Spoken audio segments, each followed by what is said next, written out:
Hello, and welcome to the second annual Tasveer South Asian Literature Festival, also known as TSAL. Thank you all so much for joining us tonight for the panel on Dalitness in Diaspora.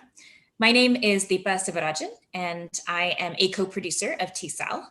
TSAL brings together an eclectic group of poets, novelists, screenwriters, nonfiction and experimental writers expressing a wide range of South Asian diasporic voices on race, immigration, gender, identity, caste, and publishing. TSAL is brought to you by Tasveer, a social justice arts organization based out of Seattle, Washington, in the United States. Our mission is to inspire social change through film, arts, and storytelling. If you are enjoying TSAL and our other programming, please follow us on our social media channels with the handle @TasveerSeattle and subscribe to our YouTube page. To help us continue to bring year-round South Asian programming to you, please go to tasveer.org to donate. Your support means a lot to us. Before we begin, we wish to acknowledge those Indigenous nations and people on whose land we live and work. We at Tasveer acknowledge that we are on the ancestral lands of the Coast Salish peoples, specifically the Duwamish tribe.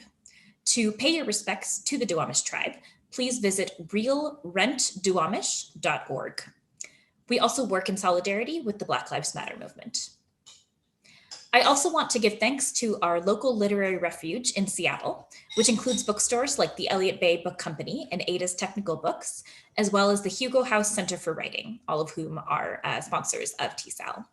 We'd also like to thank our other sponsors, which include the Plurality University Network, Du Bois Carey, Madison Avenue Realty, the cities of Seattle, Bellevue, and Redmond, For Culture, Arts Washington, Arts Fund, the UW South Asia Center, and Gardner Center for Asian Arts and Ideas. To our audiences, we will be taking your questions tonight for this panel, so please post your comments and questions in the YouTube live chat, and we will try to get through as many audience questions as possible by the end of the program.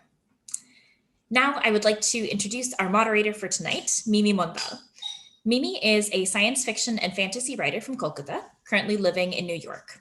Her novelette, His Footsteps Through Darkness and Light, was nominated for the Nebula Award in 2020, and her co-edited anthology, Luminescent Threads, Connections to Octavia E. Butler, received the Locus Award and was nominated for the Hugo Award in 2018. She also occasionally writes the column Extraordinary Alien on Hindustan Times. Welcome, Mimi. Hello, thank you so much, Deepa. Can everybody hear me? Can you hear me?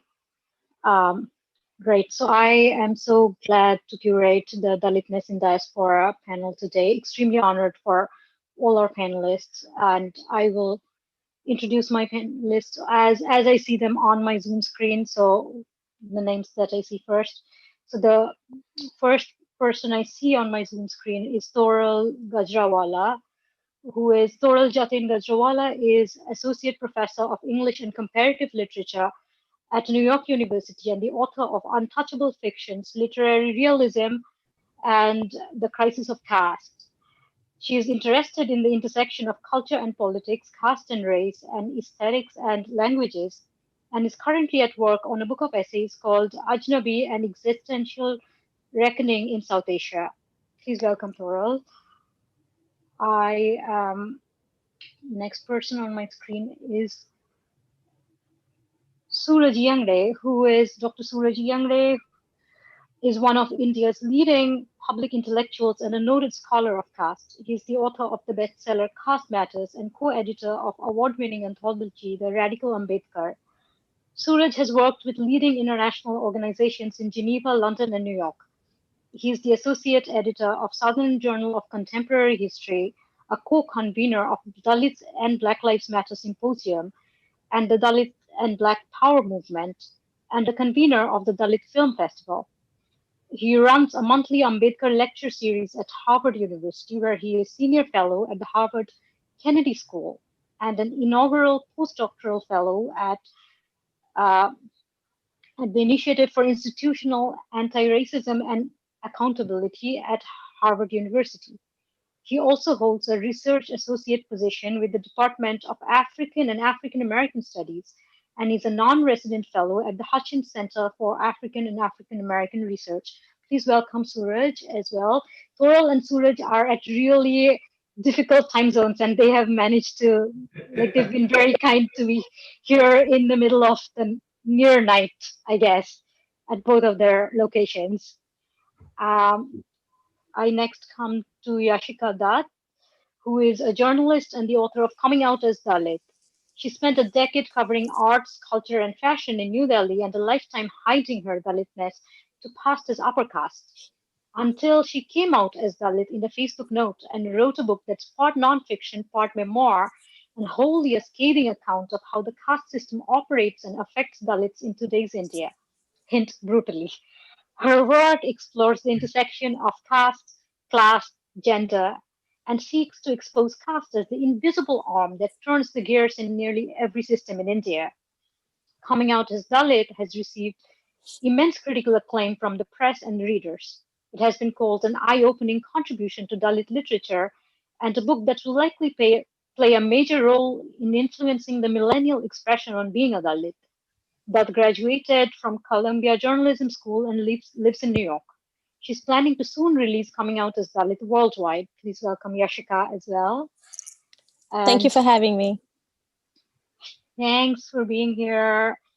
And the next person on our panel is Sunder John Boopalan, PhD, who is an assistant professor of biblical and theological studies at Canadian Mennonite University in Winnipeg, Canada, where it's very cold right now, and the author of Memory, Grief, and Agency, a political theological account of wrongs and rights, published by Paul Griffin Macmillan in 2017. So John's book compares Indian and US context of caste and race to argue that wrongs today are better understood as rituals of humiliation, which are socially conditioned practices of domination affected by discriminatory logics of the past, enacted against people who move out of place. With strengths in the area of Dalit Christianity and interests in redressing structural wrongs, John draws from anthropological and ethnographic data, particularly pertaining to caste and race. Thank you so much, John, for joining us. So there are our four panelists, and I'm really, really excited for this conversation. My computer is on that side, so I just keep looking there. But so once, yeah, so I wanted to talk about the four books by the panelists that I've read, and they have other works as well, but these are primarily the works that I've read, so I can speak to them. And I also wanted to talk about that I come from a literary studies background, and I'm probably of the five Dalits on our panel, I am probably the least conversant on Dalit history and literature. I've come to it pretty recently, and I am mostly educated in literature and publishing, and I work in science fiction, the genre fiction field. So so I've read Untouchable Fictions by Toral, which is from 2013. John's book Memory, Grief, and Agency, which is from 2017, and I'm doing this chronologically for a reason because I'll come to it. And Yashika and Suraj's book Yashika is Coming Out as Dalit, and Suraj's Caste Matters, which are both from last year, so 2019. And I wanted to talk about how conversation and writing about Dalit subjects has come into the mainstream pretty recently, because I mean Toral's book and John's book, I noticed that they're both academic volumes and they were published by university presses, as opposed to Suraj's book and Yashika's book, which were both trade published books, although they're nonfiction, right? And what happened between, like, all these books are from within this decade, right? So the oldest book, Toral's, which is from 2013.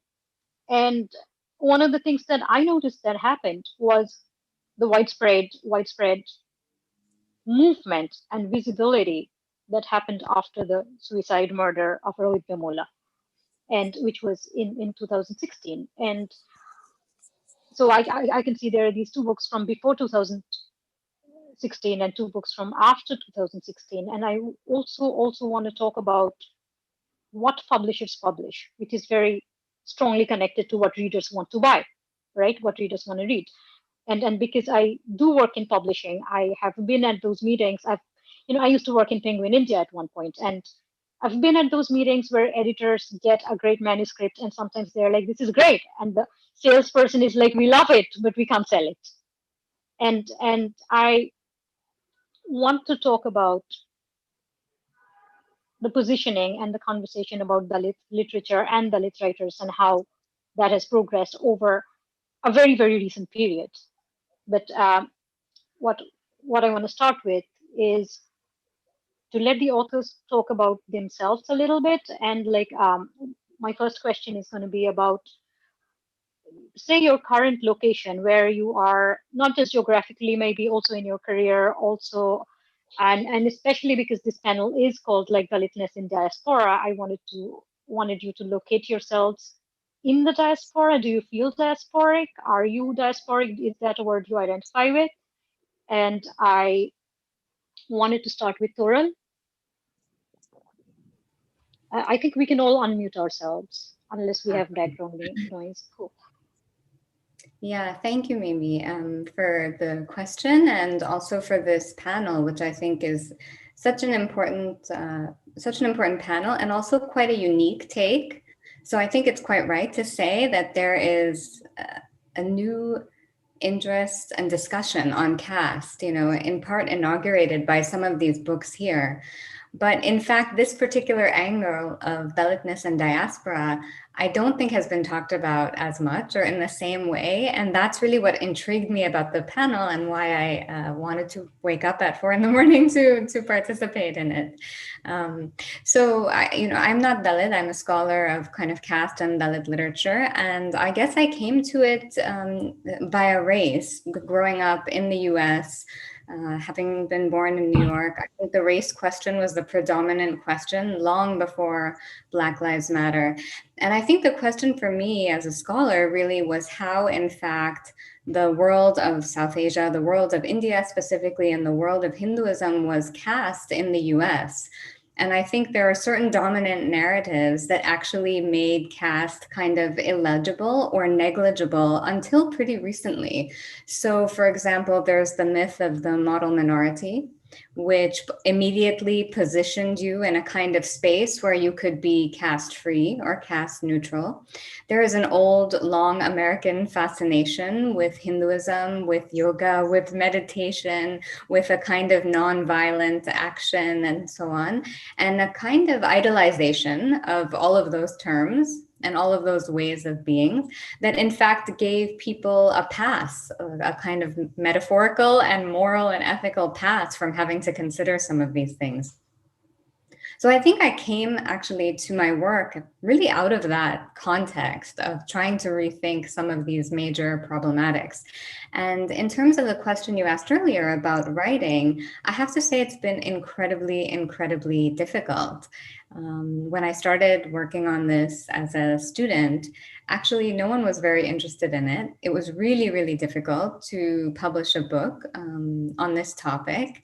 There was resistance, I would say, from almost every quarter, from South Asian studies, from Indic studies, from Hindi and Hindi literary circles, and I would say from academia in general, which has a certain idea of what scholarship on India should be like. So it was really, I think, challenging all around. Yeah.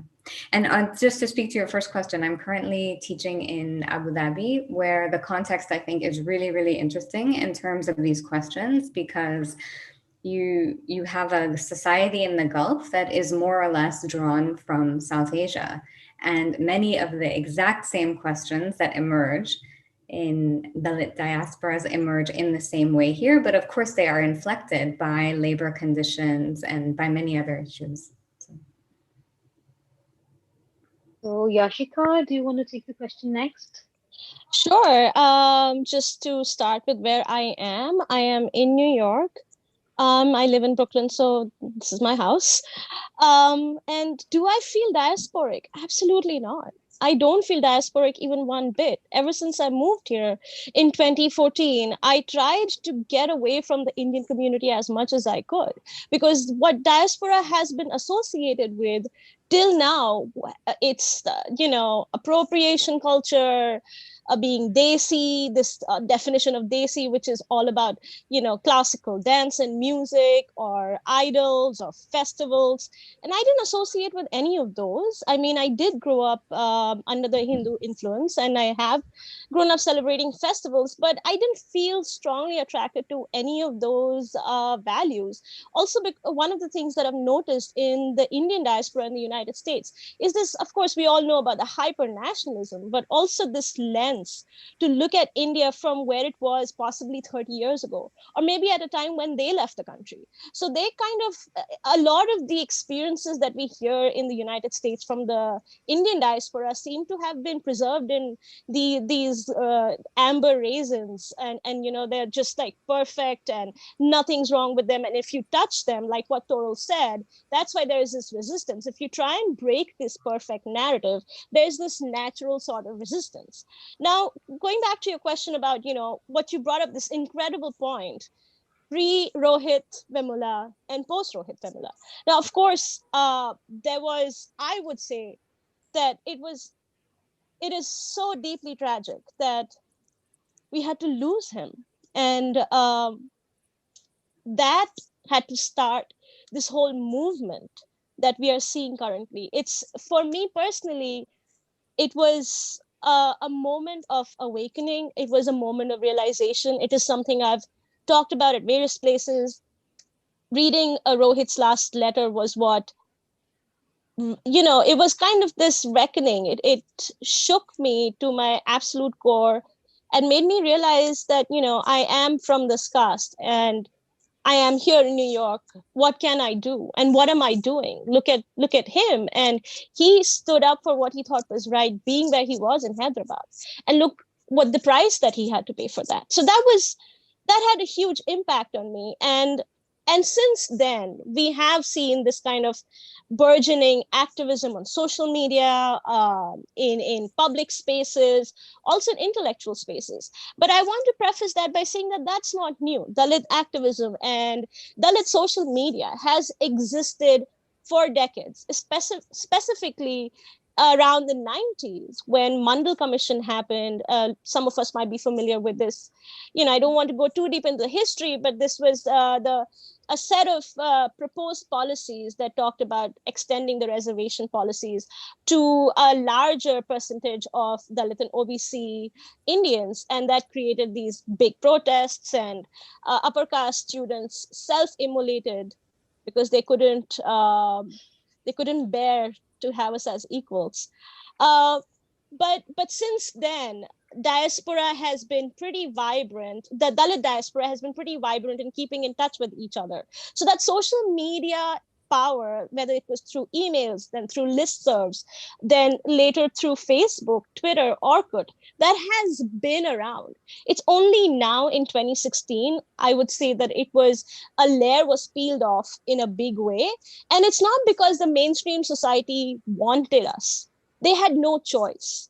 The reason that my book in particular was published is because, at least in my case, it became a problem too big to ignore. If the publishing house that I went with didn't approach me, someone else would, because I was a marketable commodity. I work in advertising as my day job, and I've been in journalism for the longest time. I understand these terms really well, as I'm sure so do all of our panelists here. So, we had made ourselves marketable in a way that the Indian mainstream media, which is really based on these homogenized Western principles, couldn't ignore our presence. And they were forced to give us these book deals. I can just speak for coming out as Dalit. I think they were forced to give me this book deal. I don't think if I would have gone to any of these publishing houses, they would have paid attention to me. So we're kind of these interlopers who exist not because they want us to, but because they don't have any other choice. So, Suraj, how do you feel about the question? Let me just at the outset acknowledge this beautiful, excellent panel. I feel empowered And as I see these faces, I already felt that I'm already interested. And whatever is coming out now is just a addition. It's profiting my own intellect and my own synergies here. Let me give a shout out to Tasveer South Asia Festival, Deepa, and I also encourage her colleagues and all others, people who are watching, to donate, support this. We have to support such independent, excellent initiatives, and I'm also happy for to you, Deepa, to get Mimi to get us together.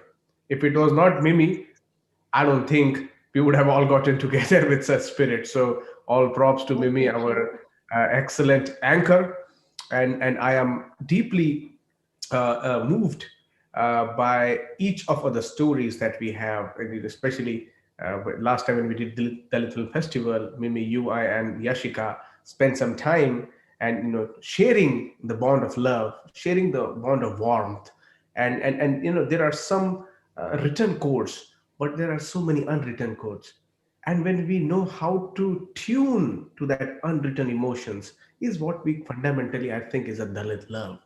The conceptualization of you not having to energize your feeling, but me understanding, or Yashika feeling that's the next step you should do, is I think what has made us, our community, one of the profound groups on this earth to have sustained malices, injuries, and violence for so long as one can think.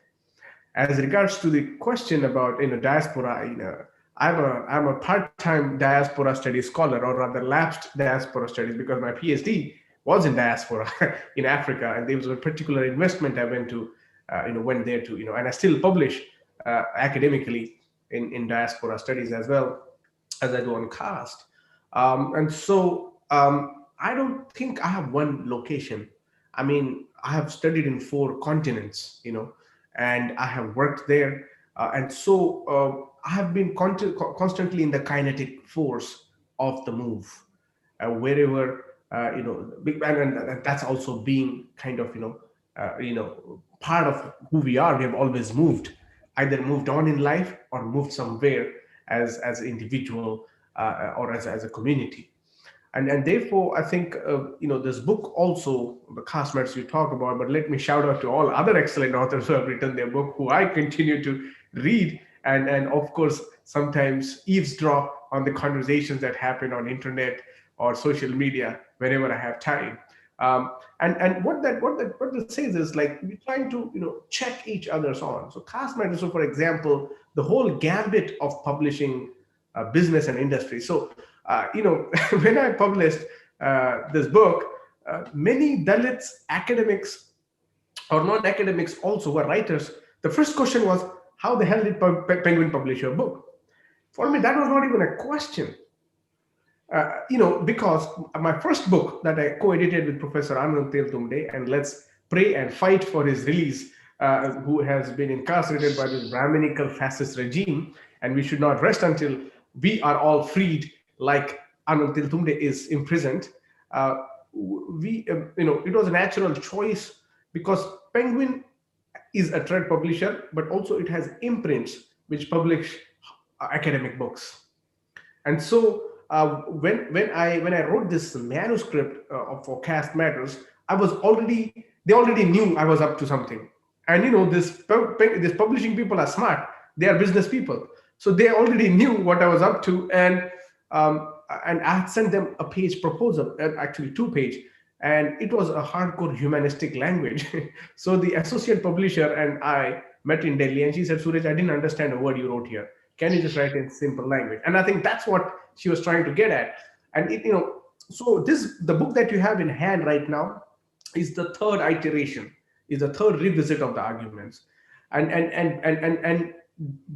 it also, my mentors at Kennedy School, it had to be them and the publisher who pushed me twice to de-jargonize the thesis I present.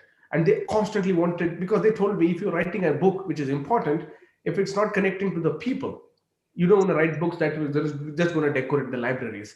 So when they said that, I was like, I don't care. This is a humanistic project, and I want to write. So what I'm saying is, it took 2 years of convincing for them, for me to then go back and present.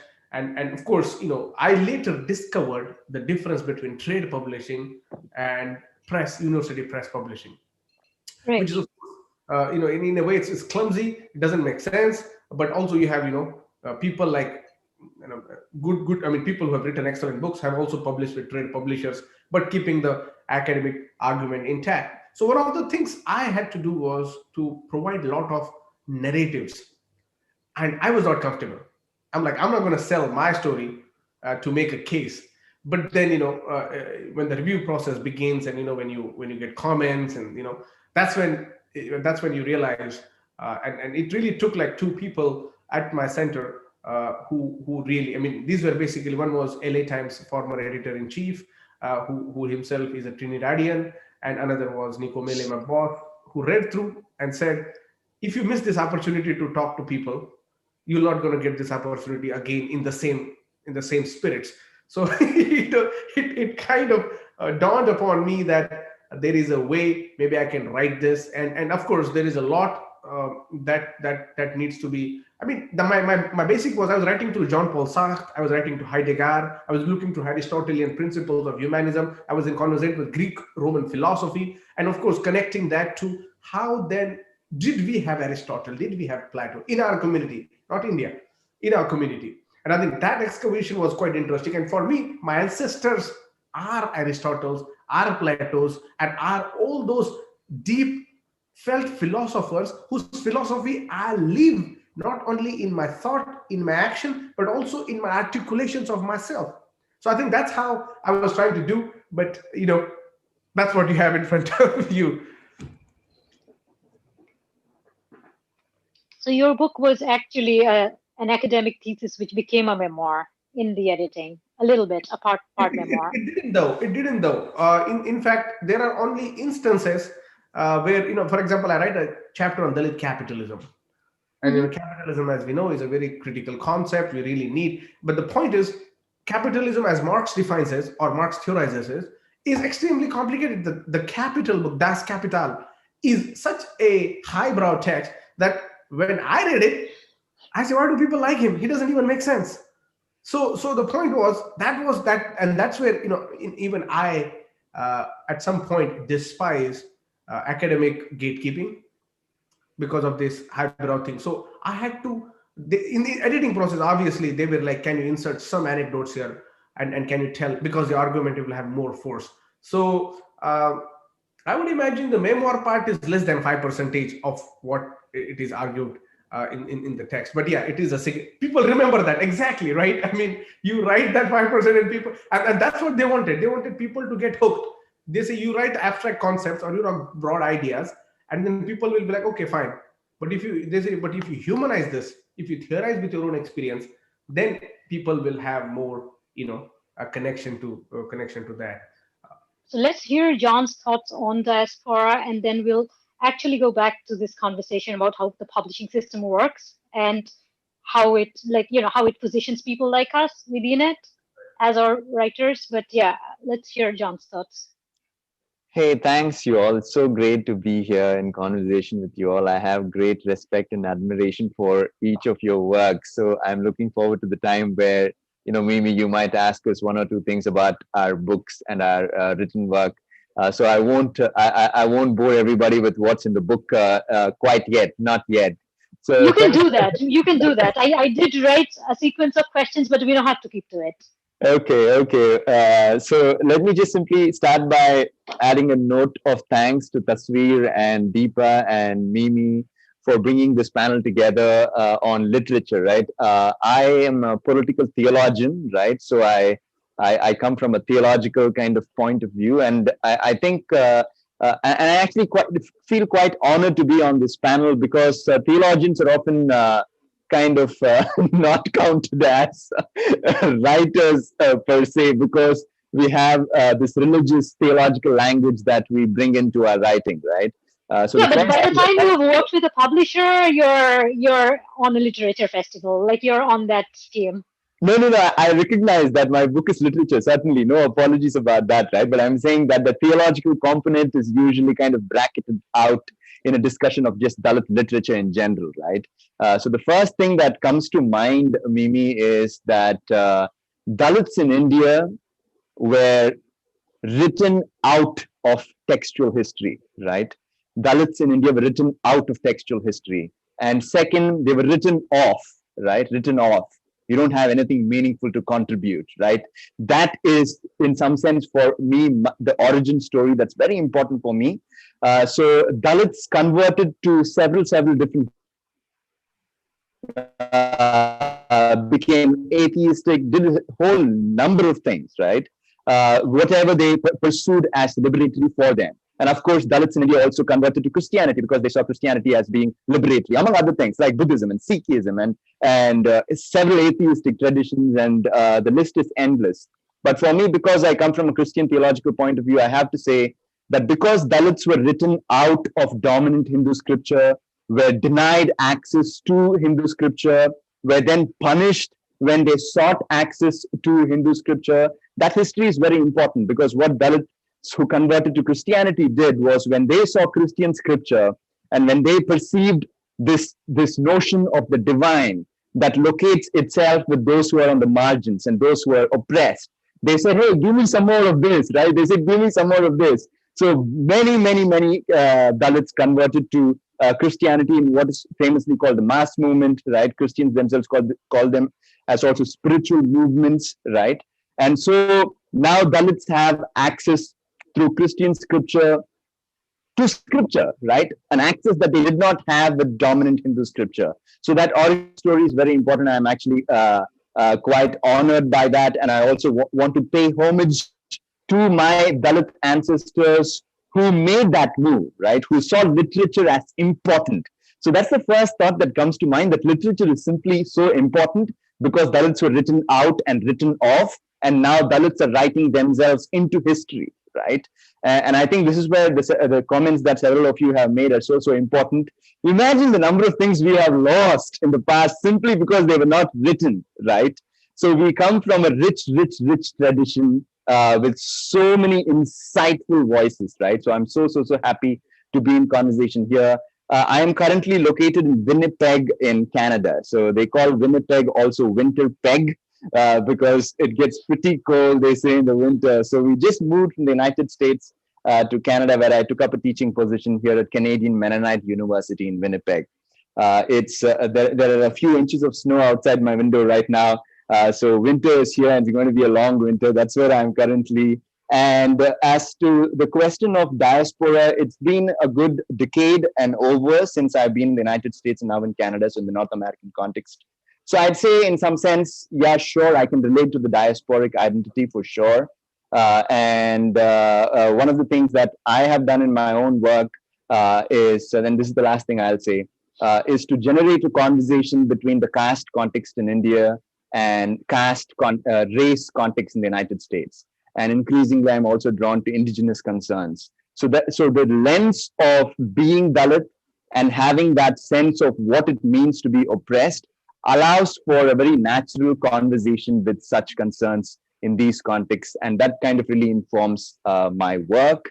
And interestingly, that also kind of foregrounds my theological goals, right? This is what motivates me. So let me stop there and hand it over to you, Mimi. So another question I wanted to ask, which flows from what all four of you said, actually, and once again, this is a diaspora-related question. So since you're working largely in the West, and like, you know, a lot of your colleagues are in the West, and you're largely, if you live in the West for a while, then you also have like friends and so, you know, a social network in the West. And what kind of reactions do you get? Like, what kind of reactions do you get when you're writing on Dalit issues? How many times do you have to answer the question, like the very basic 101 questions? What is this Dalit, and how do I recognize it? Largely from non-South Asians, because I get that, like, because I am in science fiction and fantasy, which actually doesn't have that many Dalits at all, but it also has, like, you know, that very fundamental South Asian, the exotic imagination that Toral was talking about right in the beginning, like, the yoga and the gods and all those things, like those are very prevalent, especially in science fiction fantasy, because they're taking all those images. And then, like, I get a lot of reasonably well-meaning people saying, like, if I do want to write a Dalit person from India in one of my stories, what are the characteristics I give them? Like, apart from just untouchability, right? Like, how do I recognize, how do I make my readers recognize that this person is Dalit, and as opposed to another person who's not? And how many times do you get that question, and what do you answer? And what kind of responses do you get when you answer that? And I'll ask Yashika first for this one. Sure. Sorry, unmuting myself.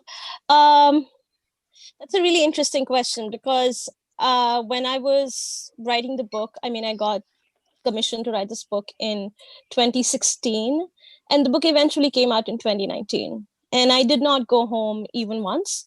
So I spent the entire duration of writing this book in New York. And anytime somebody would ask, for those of us who've spent any time in New York or lived here, we know that the first question anybody wants to know is, what are you working on? And everybody wants to know what I was working on. And I found myself explaining over and over again about what Dalitness is, what the caste system is. And I'm just talking about non-South Asians right now. And then the second question everybody would ask me was, well, we thought caste system existed in the ancient past, or does that still happen, or wasn't that a long time ago? And then I had to go back in the history and explain that that's not true. The oppression still exists. It's the same thing like saying race mattered a long time ago and it doesn't matter anymore. So it's a similarly kind of an ignorant question, but not ignorant because people are not taking the time to know things. It's because the narrative that has been given to them thus far has been one of a monolithic upper caste identity, where everyone is rich, everyone is well off. People speak a handful of Indian languages. There are almost no Adivasis. There are almost What no about everyone Dalits. is vegetarian? Everyone I mean, is vegetarian. the number of times I've been offered vegetarian food respectfully, and And yeah, and they're like, well, you don't eat beef. And I'm like, no, I do. And I love beef. And I'm so glad I can be here and eat beef without any judgment. And it's delicious. So, I mean, yeah, it's been a difficult road, kind of explaining what Dalitness is and how do you brought a really good point when you said, how do you describe a Dalit person apart from the fact that they're untouchable? Well, I would say you can describe, like what John, Wright said, that you can describe it from our common experience of oppression. I read this line somewhere, I can't recall who wrote this, but somebody said it beautifully, that the reason I think all of us who are Dalit, who empathize so much with either Black Lives Matter or the civil rights movement or the indigenous peoples movement is because we understand what it's like to be oppressed. One of the best ways to weed out upper caste people from Dalits is to ask them how they feel about Black people in this country. If they say, if they have an ambivalence, or if they have come to the movement after understanding what it's like, then it's different. But if they have any kind of reservations, or if they speak from a point of stereotyping, or if they don't understand the society that they live in, which is based on the oppression and the backs of Black people, then they're most likely than not upper caste. So, and also my experience in publishing, just to go back to that for a minute, has been traumatizing. I mean, I just want to take this opportunity to say this publicly, that it's been the most difficult thing for me to find a publisher in the United States, because there are, who needs another Indian book? We're all the same to them. A friend of there's mine. been another Dalit book that there was, Ants Before Elephants, and people are Absolutely. probably, they're like, this one issue from India has been covered. why do we need multiple narratives? Why do we need to listen to more of your stories? And that has directly everything to do with the upper caste narrative that exists in India and in the United States about, like Toral said, model minority, we are doing well, we obviously don't have issues. Back in my office where I work, which is like this incredibly diverse place, people found it hard to understand that I grew up extremely poor, because they thought that everybody who came from India was well off. And this is a set of diverse people. So it's been hard for even to make our voices heard over here, because the narrative is, why do you need more of you when we already have one? Now, of course, that has everything to do with how the United States works and how the structures here works and who gets to represent what. But at the same time, I think the onus is largely on the upper caste community as well, especially in the United States. Yeah. Who else wants to answer this question? Go for it. I'm happy to take a stab at it. So for me, my coming to terms with my own Dalit identity was a long journey, right? It wasn't until at the end of my undergraduate education and the beginning of my theological education that I came to fully embrace my Dalit identity, right? So my social location is interesting because my father is Dalit, right? My father is Pariah. My mother is not Dalit. She's from Andhra Pradesh. She's from a caste community called the Naidu community. So they married through the church, right? They got married through the church. And our father always told us, even from the time we were born, right, that he was SC, and that he never hid that fact even from my mother, that when the marriage proposal came, he said to my mother's side of the family, you should know that we are SC, right? We are Pariah. That was very important for him to acknowledge, right? So he said that, and they got married, and we were children. We always knew a SC, right? That's all we knew. But we were so protected from the violence of caste, right? Just so completely insulated from that violence that it didn't really matter to me at all. That because of that, this is the tragedy in my kind of upbringing, right? The tragedy, the beauty was, of course, that I was just so confident I could sit at every table and not give a damn about anything, right? But the tragedy was that it did not allow me to see how caste is such a violent force that takes lives every day, right? So once I came to kind of see that social violence, I completely embraced my Dalit identity, and that didn't even sit well with my Dalit relatives, right? It didn't even sit well with my Dalit relatives, because in weddings, then my dad would say, in Tamil he'd say like to his cousins and so on, hey, Dalit, like he's going around the whole world saying I'm Dalit. It's a bit embarrassing, But for me, right, maybe just saying that I was Dalit, that I am Dalit, became such a matter of pride. There was no embarrassment in it at all, right? So when I came to the United States, I'd say I'm Dalit like everywhere, right? They're like, hey, I'm John, I'm Dalit. It's like almost like the second thing I'd say about myself. And then people say, what does that mean? Tell us a little bit more. And then, of course, I depending on who I'm talking to, I have like 30-second explanations. I have 3-minute explanations. I have 30-minute explanations. And I have like weeks-long, months-long, years-long explanations too, right? So I always kind of spoke about Dalit identity.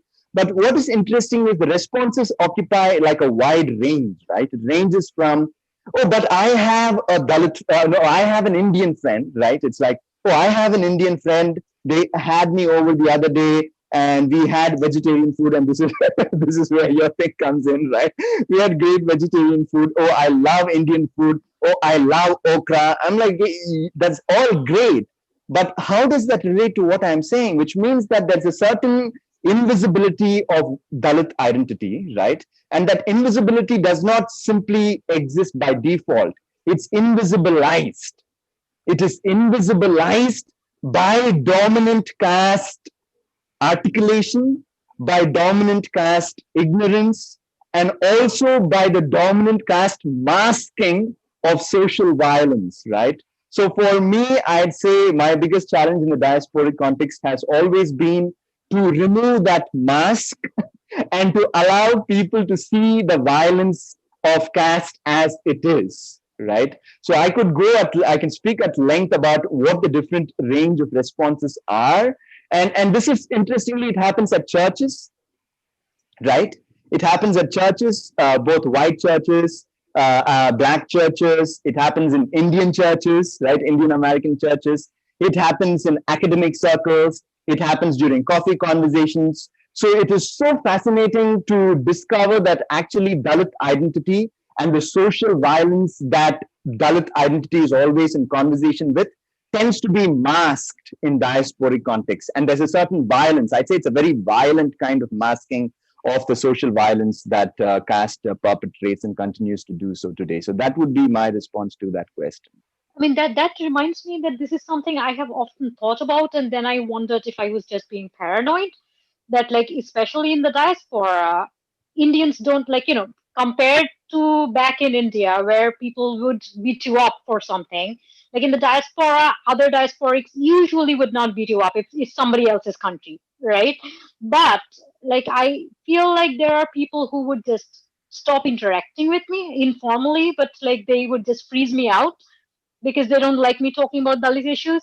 So I don't have like concrete proof that these people are ostracizing me, but you would get ostracized just within the community, right? Like people would just start thinking you're a bad person or whatever. I Whatever have it is. something Like, to add. Sorry, Mimi, didn't mean to interrupt. That I was just all. wanted to add that for me in particular, just an experience that I've talked about before, that I was able to fully accept my Dalit identity after I moved to the United States, after I was taken out of this constant questioning and context of who I was in relation to the caste system. Where did I stand, whether I was at the top or at the bottom? So when I moved here, I was able to be fully free. I did not understand or know what true freedom, quote unquote, meant. Sure, I'm a racialized brown woman in the United States, of course, but I also live in New York City. And I'm not a Bhangi person over here. That's not something I have to answer, right? And when these Indian communities, when I said earlier, I want to stay away from them, one of the reasons was that I didn't want to go back into hiding. It took me a long time, like John was saying, to accept this pride in myself, to remove this shame that I lived with. And being Bhangi in Rajasthan is one of the most reviled things you can be, on top of being a woman. That's just the worst combination. I could have had it worse if I lived in a rural area and was extremely poor, but that's all that there is below me. So I didn't want to go back into that shell again. I had finally uncovered that, like what John said about masking. I had finally removed that mask. And the reason I don't interact with the Indian community, because my senses, like you at least, Mimi, have had the courage to reach out to people and openly assert your Dalit identity. I don't even want to do that, because I will be asked what my caste is and I will be forced to make that choice. Do I lie? Or do I say the truth? If I say the truth, what's the consequence? If I lie, what does that do to me? Do I go back into that shell of shame that I have lived with for so long? So those are like really precarious questions, especially being a Dalit person in the diaspora that, are rarely talked about, which is why I'm so grateful for this panel that it exists. Yeah, I also wanted to highlight how like most of us, if we lived in India, Toral, you didn't live in India, I think, did you? Or am I no, not for more than a few months. Okay, so I mean, when some of us, we lived in India, we also had like different levels. Like we came from backgrounds which had different levels of experience discrimination. So when I like read Suraj's book, for instance, like there was clearly a lot of discrimination in your background. Like there was not an option to not be a Dalit, right? And like, so my family, we went from, I think like in my lifetime, we went from lower middle class to middle class. Like before that they were poor, but I don't remember that personally. But because West Bengal, Calcutta, where I am from, doesn't have a lot of blatant casteism. Calcutta has a lot of, subdued casteism so my family also told me that we were SC, but we didn't know the word Dalit. And that is a completely different history. Like, Dalit was like Bengali is once again like a very, very language proud culture, and Bengali used to be a little isolated as a culture overall from North India and West India. So sometimes cultures like words like Dalit were not picked up. Like the Ambedkarite movement was not very strong in Bengal for a very long time, right?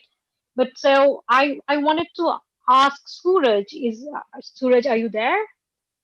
Or have we lost Suraj for a bit? I'm still here. Okay, I just wanted to ask you about how, having experienced casteism in India in both your work and your life, I guess, pretty strongly, how does working from within India and working from the diaspora, like, does it make a difference? Or what kind of difference does it make? Like, would you be able to? Because I remember you were an editor of a magazine, of a newspaper, a Dalit newspaper, which your father was part of, right?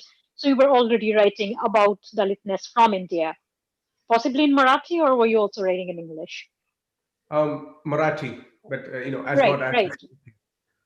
So how does it feel different to write about Dalitness from India, possibly for an Indian audience who reads Marathi, and then to write for an international audience? What are the stakes that change? see, the idea of Dalit itself complicates the idea of India, because your experience of caste in Bengal is different from the experience of, for example, Yashikas as a Bhangi in Rajasthan, or me in Maharashtra, or John's as a Paraya, half Paraya and half Naidu. And I think that's what the nuance is about. I mean, I grew up in a Dalit Basti, Ambedkar Nagar, one side, Jaibhim Nagar, another side. You can't beat that. And I would lie until very recently. I would lie where I came from because that was my caste marker. I would refer to a neighboring colony which was a Dalit colony, Ganesh Nagar. But Mhm. castes are castes, they will find out. And they want to probe, and it would be very interesting that the Brahmins would name drop other Brahmins to find out if I was related to that Brahmins. They have a very significant. Um, but how then do we articulate, because there is also class based experiences of being a Dalit, and that element, and of course religion wise also there is a unique ability to express the Dalit Christians, the Dalit Sikh, the Dalit Hindus, the Buddhists. We have this cosmos of Dalitality that operates in how we refer to each others in this conversation, and I think that significant aspect merits a critical intervention, simply because when I was in India, I mean, see, I was politically very active. And also, if you grew up in lower, the lower classes, or whatever they call the modern sophisticated words, the servant classes, these were all people who would go into the cities to work and come in the evening. This is typical ghetto. Uh, there was no option but to fight back.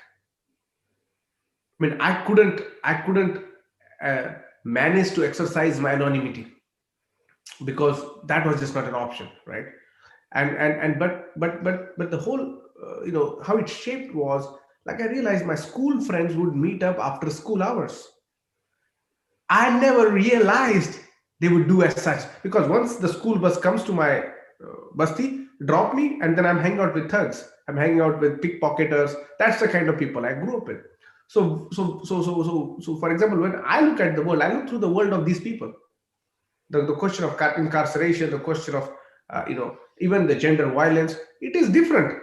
People easily slap, for example, the gender experience of certain theorizations to the lit communities. I mean, there is a very different experience there, unless we understand that aspect that exists within our community. And there is also gender fluidity existing, at least where I came from. There was wider recognition, but also it was homophobic community. So we have to also be cognizant of those barriers that somehow limits our potential to be a human liberators. And I think maybe to that point is, we need to think then, looking through the experience of being a lower class Dalit dwelling individual to now a Harvard scholar in America. These are the contrasting points, and I try to bridge those. I always try to live my ghetto in where I am, because if I divorce from that aspect, what it would do is would promote a certain cliched activism, and that's the fear I'm seeing these days. It's very much located in Western metropoles. If you are able to borrow the jargon of Western movements, be it white, be it black, be it left, you suddenly get recognized. And I think that is not the potential of the Dalit. Of course, you need to work and share solidarity, but also there are pretty nuanced objectives of your own ancestors. Like John was talking about, proud of his ancestors. Yashika was re-emphasizing on that. So I think we need to, and I'm increasingly getting more and more alert to these facts, and hopefully these two cementing. Because see, so when I write through my experience, and many middle class Dalits cannot relate to that, or they just feel I am betraying the Dalit cause, because they don't, and so when I write, I also write like living on the semi-urban areas of a peripheral region, and I try to think about rural people, but also that there are the Dalit nuances of growing up in urban class. You might not be a urban class belonging, but you have so that's the difference I make. I say, even if you belong to a slum in Bombay, you still were in Bombay, as opposed to belonging to a slum in Nanded, because these are the conditions that place. And that's why you will see I'm not at odds, but many emerging English speaking Dalits appreciate that, but some of the people who still want to hold on to their own victimhood as opposed to the victimization of a Dalit, they find it difficult to, and that's also, as you know, is an internal struggle that we all are waging our fight against. So this is where I want to ask a question to Toral, like on this subject, because I studied literary theory, and Toral's book is on literary theory, and it's especially on Dalit realism, right? And Toral talks about how like basically, if I'm doing this wrong, just tell me. I did not do my PhD. Almost did, but didn't. Anyway, but the point is that you're talking about Dalit realism, and you're talking about how it's not the same realism of the upper castes, right? Because Dalits don't look at, Dalits don't experience the reality in the same way, or history in the same way. And when we're talking about people with the kind of subjectivity like Suraj, right, who are not even middle class Dalits, and this is a conversation I have in science fiction a lot, not about Dalits, but about other marginalization. Like, how do you represent marginalized people? Like, do you represent all the stereotypes about them? Because then that becomes a very cliched representation, right? And it's also a question of like, who's doing the representing? Like, this is a conversation that exists in American science fiction a lot. Like the whole question of whether it's own voices or whether it's somebody else writing you as a subject.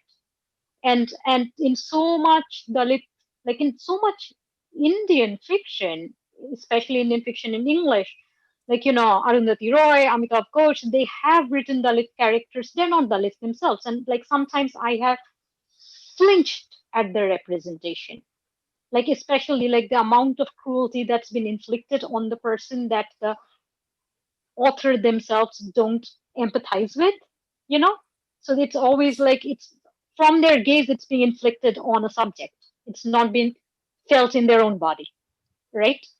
And like I read those, and I'm trying to hope for the sake of this panel that the authors were well-meaning, but still, like it's just reading an outsider writing a character that possibly could have been related to you suffering, and so yeah, and the fact that post-colonial literature has made it at least possible for upper caste Indians to reclaim their narratives, right?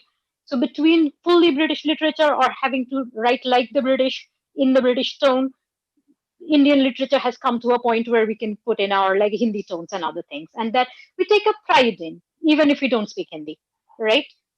And would Dalit realism therefore, and Dalit literature, literary fiction, poetry, etc., would there be a period where we don't have to write like middle class upper caste people?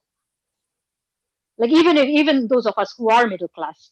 I mean, I grew up in the middle class rhetoric. I grew up in the upper caste rhetoric. But when we're talking about not hiding anymore, when Yashika is talking about not hiding anymore, then shouldn't we slowly also move towards not writing in the same language? Like within English, even within English. Are we writing towards the same language? Are we writing towards the same history? So that is a question. Yeah, this is such a huge, enormous question. And I think probably a lot of the panelists could speak to it really compellingly and, really powerfully. I mean, I guess one thing I would say is that, what was important for me, in terms of thinking about this was, to move beyond the question of representation, because I think there is a long list in film, in fiction, of the poor representation of the lower caste. I mean, that is actually a subject. And I think that the big question, for the modern or standard Indian narrative is, what does that degraded form of representation do to consolidate an upper caste subject? In other words, how is it that their subjectivity in fact depends on the denigrated representation of another? So I think that's the broadest way to kind of think about it. And, in terms of my own work, one of the most powerful things has been, in fact, to read these narratives as a kind of history of the negative. In other words, what happens to the table that has already been set with the insertion of this new narrative? And I think, both of these recent books, I'm listening to NPR the other day and I'm hearing Suraj talking on NPR about cultural suicide bombing. So that already tells you how much things have shifted, even since I started doing the work I was doing, a decade ago, right? So the thing that has really dramatically changed is that the category of Dalit experience has become valued in a way that it was historically denigrated, and that category of Dalit experience, self-experience, the narrativizing of experience, should be seen as a basis for making larger claims, for asking larger questions. And that's, I think, something that really has very, very dramatically changed on the question of representation. So I think, 20 years ago, if you wanted to address this topic, you would look at, how Premchand, imagined these poor lower caste subjects. But that is actually not the angle of intervention, because we have very powerful narratives now that are simply by their existence overturning or challenging this whole history of, of representation. Okay, thank you so much. And I need to thank all the panelists, because now I will open up to questions. So you'll still have to talk. You'll just not have to answer my questions. So we're opening up to questions, and I have the questions on my phone because one of the festival organizers is sending me the questions from the YouTube. So Ankush Pal asks, what would the speakers recommend a 12th grade student from India to take up in college to do his level best towards Dalit activism, along with recommendations for reading, except Dr. Ambedkar? So the question is, what can a 12th grade student in India study, and especially books that they should study? So my first answer would be all our panelists have books, and those are good books to start with. Especially those are good books to start with when you're in the beginning of the discourse, because these are all very accessible books. So if you want to go read slightly older authors, reading slightly older authors also takes a little bit more understanding, because they're writing in a different register. So if you're starting to read from authors who are super contemporary, like the four people here, it's actually a good gateway. It's a better gateway when you're younger and you haven't read about Dalit issues. So that is my answer to that. What would the panelists recommend? A 12th grade student. I can go ahead. Go ahead. John, please go ahead. No. Yashika, go, please. I'll keep it brief, I promise. I wrote Coming Out as Dalit for a 12th grade student. Like Suraj mentioned earlier, he had 3 iterations for the book. I also rewrote the book entirely from scratch almost 3 to 4 times. Each time slicing down the jargon, slicing down the heavy text or even complex words, because I wanted a 15-year-old in, my context is Rajasthan. I wanted a 15-year-old who's sitting in Kota. Kota is a city in Rajasthan, which is known for its coaching centers, where all the kids who want to get into IITs and IIMs go to Kota and prepare for the examination. So I wanted a Dalit kid who was 15 years old, who was in quota, who was being told that he didn't deserve to be there because he was Dalit, he or she or they, or they were taking reservation, or if they wanted to avail reservation, they were unworthy. They didn't have any merit. They didn't deserve that seat. They were eating. Eating is the word that is often used. "Ye hamari seat khali." This is a Hindi phrase that somebody ate my seat, and that Dalit person ate your seat. So they were eating somebody's seat, and they should have something to tell that bully and stand up for themselves. Because I was that 15-year-old once. I was not in Kota, but I was in Ajmer, and I was preparing for an IIT exam. And I didn't tell anybody I was Dalit, but if anybody saw that SC in front of my list, in the register, then I was told the same things. I was told that you don't deserve to be there. You're going to take somebody's seat, or even just in conversations. I didn't apply in the SC quotas because I was scared of that. Like, although I had the last name Mondal, I just thought that being in the general list, like I would be able to answer back to people saying, well, I made it in the general list. Right, but that's inadequate, right? Because we should be providing the tools to our kids, Dalit kids in particular, to be able to stand up for themselves. This kind of bullying inflicts trauma and wounds that we carry for years, that I carried for years within my body till very recently. And a lot of therapy and talking about my experiences and talking about other people's experiences is what helped me get rid of that trauma. So of course, we need to talk about what happens when a 15-year-old or a 13-year-old is bullied for being what the caste they're from, especially when they avail reservation.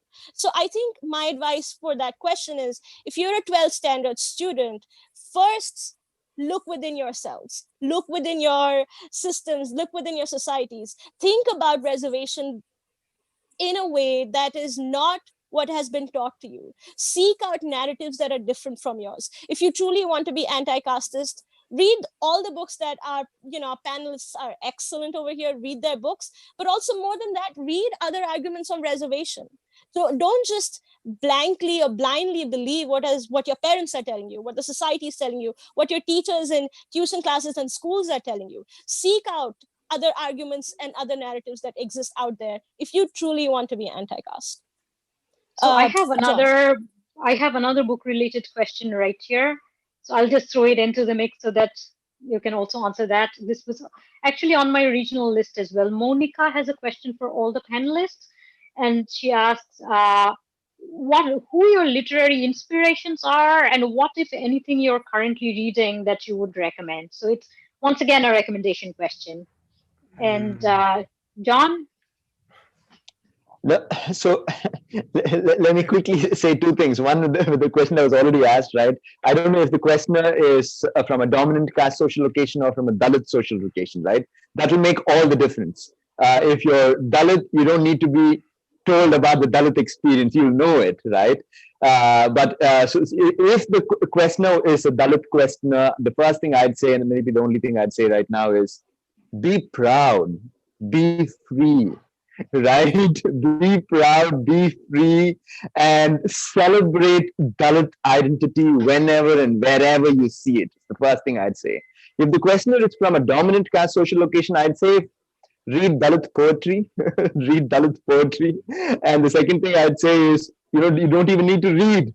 Just open your eyes and look around you. Now, all of us who have had Dalit backgrounds know how that lunch break during school, especially if you're in 12th grade, right?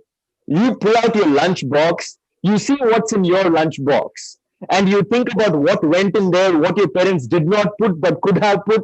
Look at your neighbor's lunch box, what's in there, what they could have put but did not put, what that tells you about caste, right? So I'd say simply just open your eyes, sit on the street corner and look at who's doing this, to whom, and what that tells about Dalit identity, who's saying namaste to whom, who responds to the namaste greeting, who does not respond to the namaste greeting.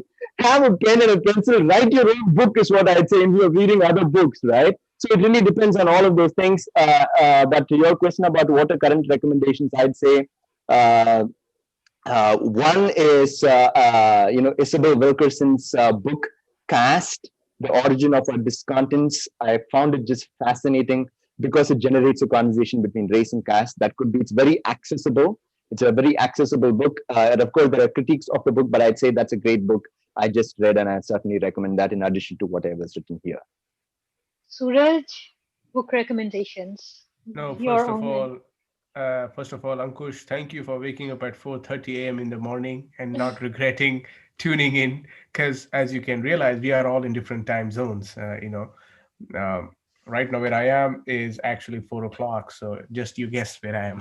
I'm not gonna tell. Um, First of all, you have to understand, reservation debate is a urban middle class debate.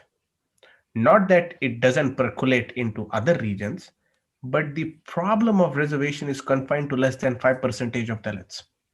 Mhm. And the essential problem lies in rural areas, where we still have 74% of India's rural population living. And what that says is we are so privileged that we can spend our essential energy and attention to a topic that has already been settled in the Constitution. We don't even have to, we don't have to talk about it. That's the conversations you are having now has already done by your forefathers, and the responses that were required were already given by our forefathers, and they've already signed that pact into a social contract called Indian Constitution. Now if you want to blame that, blame your ancestors, because they approved to it. Now, about the topics of reading. I'm writing a thing of. I mean, I also in my newsletter I recommended books to be read, and in for the caravan piece, I'm going to write about the essential book readings that you could do. But the Dalit autobiographies have inspired me, because they just talk to you, and they are so deeply philosophical. Like I mean, I just read Eknath Award, who comes from Marathwada, whose book is translated by Jerry Pinto, Speaking Tiger. Excellent book. You will just see the trajectories of life, and also they will tell you the nuances of the Dalit community. But also, we don't have enough cultural suicide bombing writing by dominant caste, who have not written about them blowing up their own structures of oppression and the kind of they inherit. Right now, I'm reading a book. I mean, I read random, and I read a lot. I just finished reading. The last book I read was, I don't remember, but right now I'm reading a book on Gandhi by Faisal Devji. And also I am reading a book on Ambedkar by Ashwari Kumar. So these are the two books that I mean, of course, I finished Yashika's book, especially, I mean, you should read her book as well, in the sense that, talking about how class conflicts and how she experiences. So, other two books that I recently read, well, of course, one book Brian Stevenson has written, Just Mercy. That was phenomenally moving. He instantly became my hero. That's articulate book. Read Race Matters, Cornel West. Deeply spiritually informed book, and I think these are the kind of conversations that we need to bring to the front. Om Prakash Valmiki Chutan, and as well as his short stories, have been probably the epitome of Dalit writing. Him and I mean, the classic Dalit literature is so rich. Now they are translating, like Yashika said, they had no option to. But you know what, Yashika? I think I'm in position right now. I'm setting the rules. I am telling, we won't genuflect, because I'm careful about the next generation of Dalit scholars or Dalit writers who are going to write.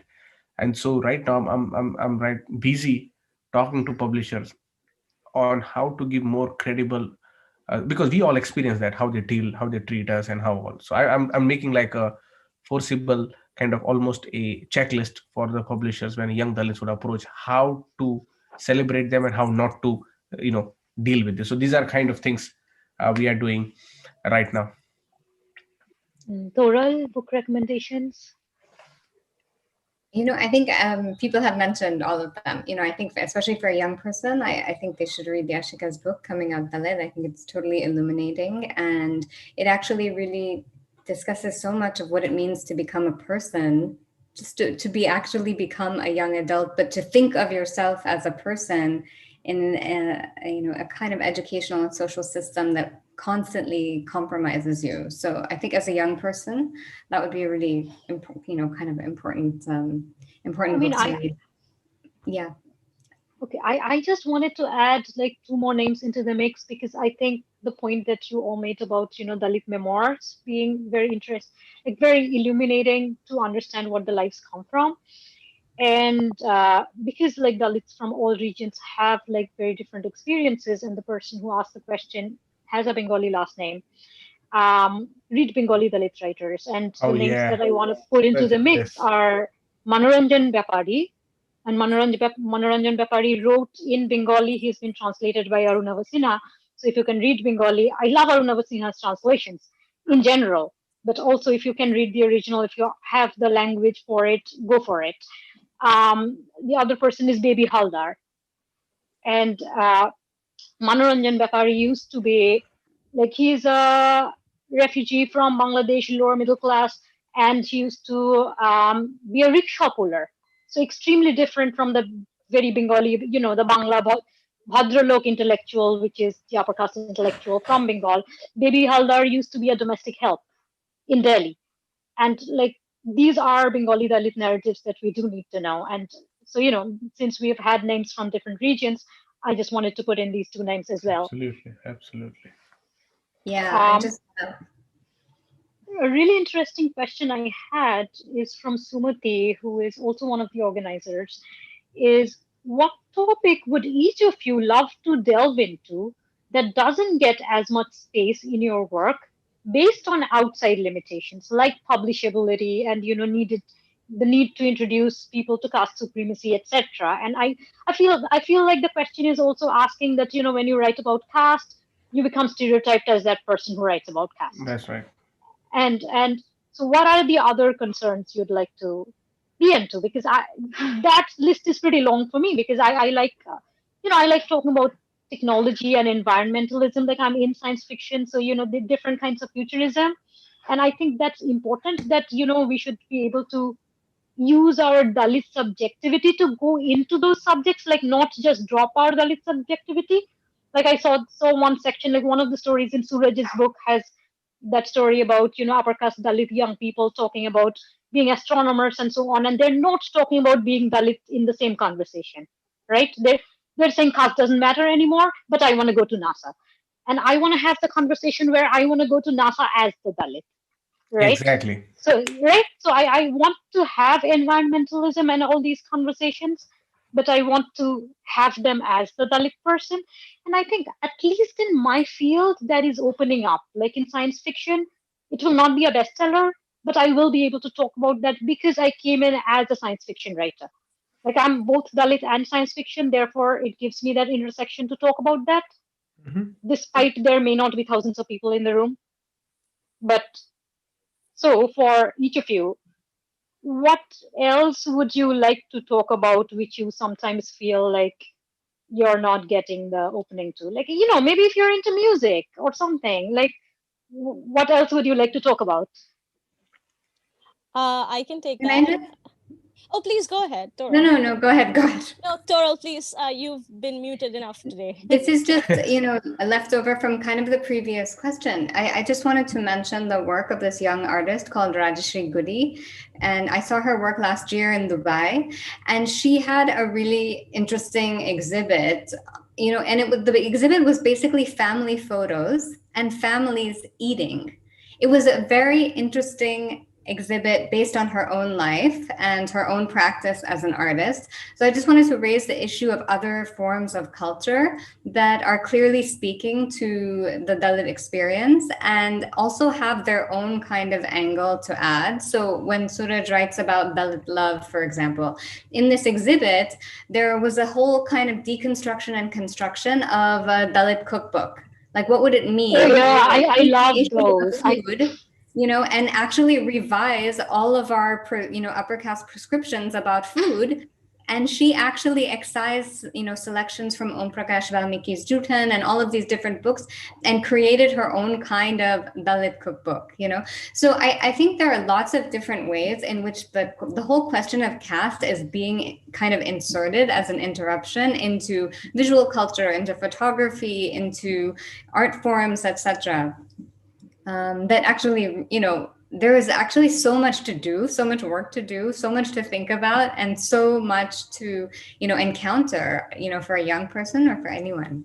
And just in terms of, what do I wish I would be, what could I be doing? What would I like to do? I mean, the list is so kind of enormous. I'm thinking right now about this crazy early Gujarati novel, which is the story of an Indian slave owner in Zanzibar. And I'm trying to do some work on that. And I really want to learn more about the progressive artist, K.H. Ara, who is a Dalit and who is one of the most famous modernist artists of India, but who has not been written about in the same way. John, I haven't heard your voice in a while. I know Yashika was waiting to go after Toral, so I think Yashika should go, and then if there's time, I'll certainly say one or two things. Thank you so much, John. I've never been on a more pleasant panel. This is great. I'll keep it brief.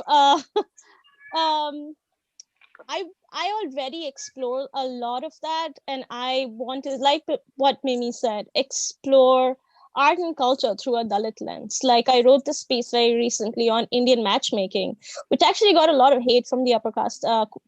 Just want to say, when I say upper caste, I always mean it in quotes. It's just to indicate how fake that term is and how it holds no meaning. So quote unquote, the upper caste community in India gave it a lot of hate. And they said, well, marriage is one of our cherished institutions, and why, this is finally a show, Indian matchmaking on Netflix, that Indian Americans have finally attained after waiting for representation for so long. Why are we poking holes into that?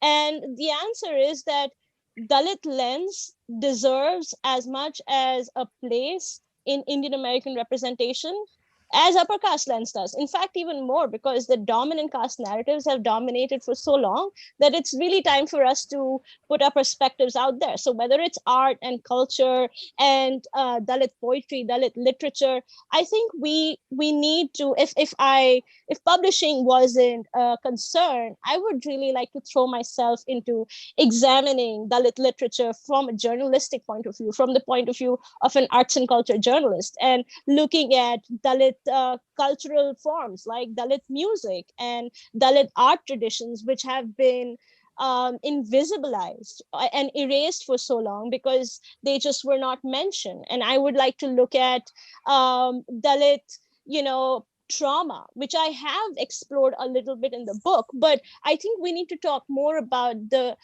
brutal costs that, and not just by bearing our souls and talking about our painful narratives, but I mean the toll that being a Dalit person takes. I really want to explore that interior lives that we live and what that means. And a lot of people will say, oh, it's just because you don't have confidence. I think we need to unpack this word. What does confidence mean?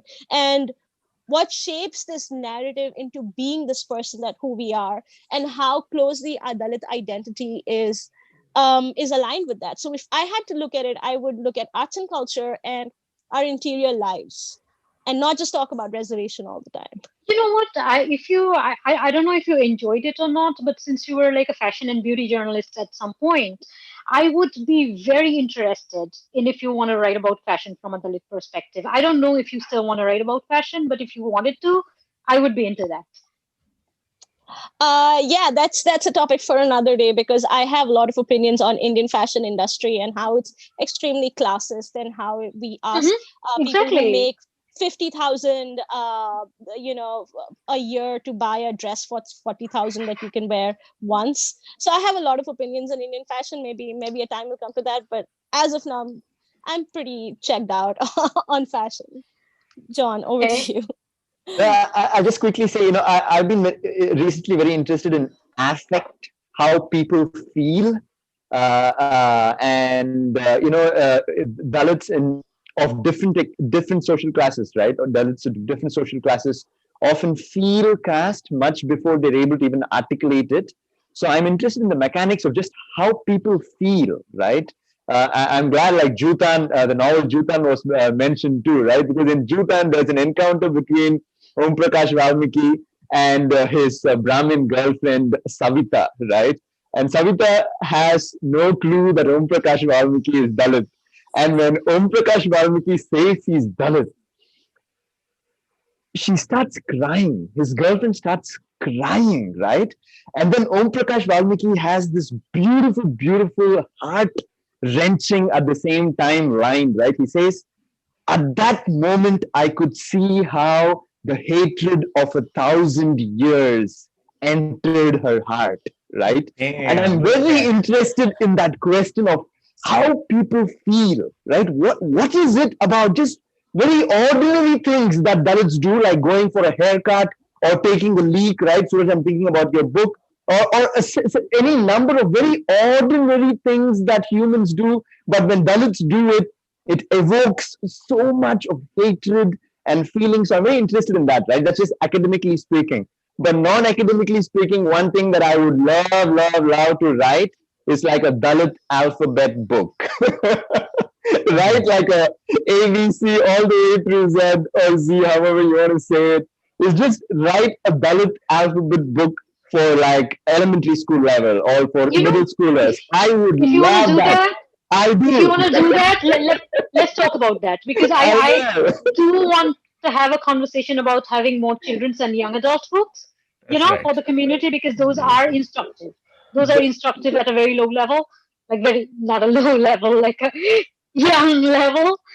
And if you're into that, we will have a conversation So about this, that's because certainly I don't something know. I would do, but I'll stop there. Yeah. Yeah, I don't know if I can make it happen, but I'm in publishing. So, Suraj, yeah, no, indeed. Now, brother John has sold us an idea that all of us are, now we want to make sure that sees the light of the day for the benefit of our own selves and our humanity. And when I say ourselves, I mean to say a human self. Um, it's very interesting. I'm gonna draw on the previous comments by Toral, Yashika, Mimi, yourself, and also, as well as John, to just offering my closing remarks into this. Uh, is that the people constantly, like for example, Dalits themselves tell me, why are you always talking about Dalits? And many times, like my friends in the bureaucracy or in the media, Dalits also, they say, why do you say you're a Dalit scholar? Why don't you just say you're an Indian scholar? Why should you always be identified as a Dalit? And I think they missed the plot. As you were saying, Mimi, going to NASA, I want the first Dalit to go into NASA and be a Dalit, so he, she, or they can inspire hmm the 270 million others to pursue the goal. Now, when Sunita Williams was again a celebrated figure when we were growing up. She had a mixed heritage, but it inspired many Indians. And I think what I would rather do is I would want our generation or younger generation people to percolate into various spaces: art, academy, literature, you name it, science, STEM, mathematics, and be the flag bearers, and as well as be the, I was telling the reason I mentor many students and collaborate many people to study into Ivy League school. The aim is then within, if we are able to train at least 100 excellent Dalit youngsters into Ivy League or the reputed schools around the world, we will at least have 5 Nobel Prize winners by the time we hit the grave. And I think that will be a unique contribution to the humanity, where people recognize, one of the things that Jewish community, although persecuted and marginalized heavily, has a pride that they have produced the giants like Marx or the giant like Einstein. But also, it goes beyond being the minority community of having the most number of Nobel Prizes. Now, that's the kind of vision we want to bequeath into this, and that's why, if you are doing something, be the pioneer, be the no, I first want. of doing. Go ahead. Okay, no, no, no, please finish. No, I was just saying, be the pioneer in whatever fields you go, because this is your time. Your ancestors have made this path for you, me, Yashika, John to be here. So we are pioneers in our, and I want your name to be signed as the first Dalit XYZ doing XYZ. So I want to, since we're doing our wish list, I want to add certain things to the wish list. And this is the responsibility of the three of you, mostly Suraj, John, and Toral, because you're at university and you can, people need thesis advisors. Thesis don't get approved thesis topics because sometimes they just say there's nobody to advise on this topic, right? Right. And I want people to do Dalit research on, say, cricket and Bollywood, these two things primarily, and at the university level, because university gives you access to resources, especially when you're a young journalist or something. If you're not attached to university, nobody gives you the resources. And like, I read things like, the one Dalit person who has ever been in the Indian cricket team has been Vinod Palwankar, Kamble. Oh, also I, Palwankar Balu oh, was the pioneer, the brothers. okay. So Yeah. I read about Vinod Kamble, where at some point he was asked about whether he faced discrimination as a Dalit person, and he very aggressively he was like, no, I don't believe in caste, and there was no such thing. And when I'm hearing that, at the back of it, I'm also hearing that this person doesn't have the support structure in cricket to actually say that. Even if he feels differently, Right. he would get totally ostracized within cricket. And that happens in a lot of other industries. That happens in the STEM industries. It's been happening until pretty recently, the Cisco case and all. Like, even if you get discriminated, you know that among your peers, there's not a single person who will support you if you say that, Mm-hmm. right? And so I want to know what's happening in Bollywood. I want to know what's happening in cricket, and I want somebody to write about it. Because especially cricket, like cricket is made to look so democratic in India. Like, all these boys from the villages are coming up and joining becoming like the first world class cricketers. And how come there have been like two Dalit people? The villages are filled with Dalits. There are more Dalits in the villages than upper castes.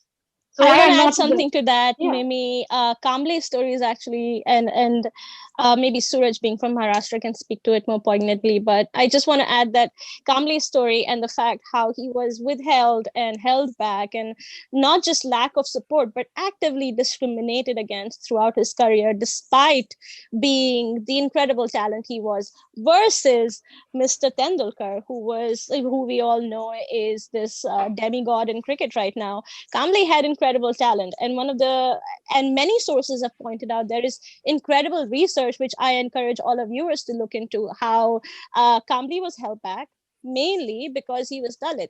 And of course, he did not have institutional support where he could say casteism doesn't exist, because he is like the third Dalit cricketer to have been openly playing this sport, which is so Brahminical, which is so upper caste. Look at the upper caste, upper class origins of this sport. Cricket in itself is an elitist sport, and the people who are now part of that sport also represent that kind of ethos, whether it's Nabab Patodi, whether it's Sunil Gavaskar, whether it is Sachin Tendulkar. And of course, this narrative is changing, but it's an incredible point. We need to look at caste. We need to look at caste in cricket, caste in Bollywood, caste in culture, caste in arts, caste as it permeates in every aspect of Indian life. That's And really important for us to look at. sometimes when you're in a field, you also don't cause trouble because you think you're burning the bridges for other people behind you. Like, when I am like a science fiction writer and possibly the only openly Dalit science fiction writer, I am always worried that if I fight with too many people, the next Dalit science fiction writer will get affected. Like, they will not let that person rise anymore. And That's right. and okay, did somebody have something to say? No, I just want. Sorry, I was just rambling in my mind because this point is so incisive. See, for every Arjun there is an Eklavya, Oh yeah. and for every Tendulkar there is Vinod Kamble. That's how they kill us. That's how they manufacture. The story of Vinod Kambli and Sachin Tendulkar is they were a record partnership. And so Vinod Kambli was left-handed, and left-handed playing in that Ranji game was the most preferred because. But knowing that Vinod Kambli is Vinod Kambli, the Gavaskar is Brahmin, the whole Brahmin, cricket is a Brahmin sport. So let's not even, and it's useless. You don't have to sweat much. You just sit ideally at one place. If the ball comes, it comes. If it doesn't, you're just hanging out. Typical Brahmin job. But what we need to also understand is that the people who cannot raise the voice, for example, if Yashika cannot raise or Mimi cannot raise, I should be the one carrying those voices that you might risk. That's why many times, many views I articulate are of the people who themselves are afraid to expose or themselves. So we need to have that empathy where if I know Yashika or John is silent, there is a reason they are silent. So how can I make sure that voice is given a space, is honored, is respected, and very well accepted? That's the kind of motion we need to think about, and that's how we develop this. If Vinod Kambli was in our times, and if we know about it, you better know that would have been a New York Times piece. We would have shamed them, we would have carried them into the, and we can do that right now. Similarly, we don't want, what they do is they create Manisha Valmikis of us. They create the new models for us to never aspire, to never inspire. Why was Rohit Vemula created? Was because these are the new Eklavyas who are going to change the epoch. They have the potential. Imagine if Vinod Kambli was given fair chance and support and acknowledged, he would have been the bigger person that we see him right now. And he would have contributed so much to injecting Dalit confidence. But they want to make sure we remain always inferior and we always remain confined to reservation debates, which is not debate at all. They want to inferiorize our being. And as John said, be proud of your Dalit being. There is a Hindi word, danke ki chot pe. Like, be so proud. Like, I am like aggressively proud of myself. Why? Because I want other people, especially from my community, youngsters who feel insecure, who feel afraid of it, to own it. And believe me, social media, people send text messages on the messages, different classes. So I think what I'm trying to establish here is that we need to have each other's back whenever we need. And that is one of the bigger threats to the Brahminical hegemony that we have in our country. On that very inspiring note, I think we need to wind down this panel. Although I have a lot of other questions, which are all very great questions, but we'd be going all night, I think, or all morning, as the time zone may be.